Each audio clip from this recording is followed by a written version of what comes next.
బాగుందా ఆంటీ? చాలా బాగుంది. ఏంటి, ఆనంది మీకు కాబోయే కోడలా? మరి అంతకుముందు నువ్వే మహేష్కి కాబోయే భార్యవి, మా ఇంటి కోడలివి అని నాకు మాట ఇచ్చారు. ఆ మాట సంగతి ఏంటంటీ?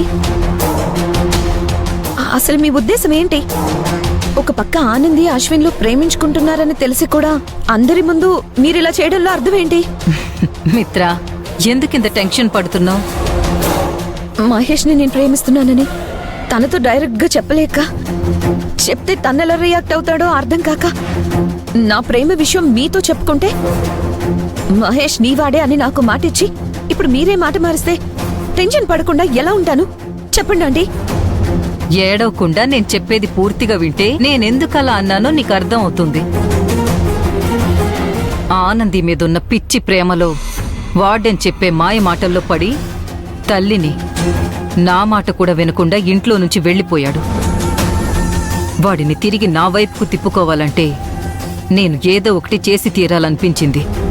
అందుకని ఆనందిని కోడలు చేసుకుంటాననే మాట అంటారా? ఆనంది అశ్విన్ని ప్రేమిస్తుంటే నా కొడుకుని ఎలా పెళ్లి చేసుకుంటుందనే లాజిక్ నువ్వు మర్చిపోతున్నావు.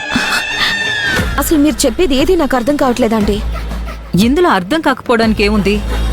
ఆనంది అశ్విన్లు ప్రేమించుకుంటున్న విషయం మహేష్ తెలుసుకునేలా చెయ్యాలి. కానీ దానికంత డ్రామా ఎందుకు ఆంటీ? వాళ్ళు ప్రేమలో ఉన్న మ్యాటర్ మహేష్కి చెప్పేయచ్చుగా.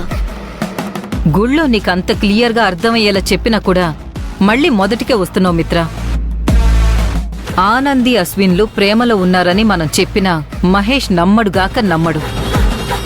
ఆనంది తనని ప్రేమించడం లేదు, అశ్విన్ని ప్రేమిస్తుందని వాడంతట వాడే తెలుసుకునేలా చెయ్యాలి.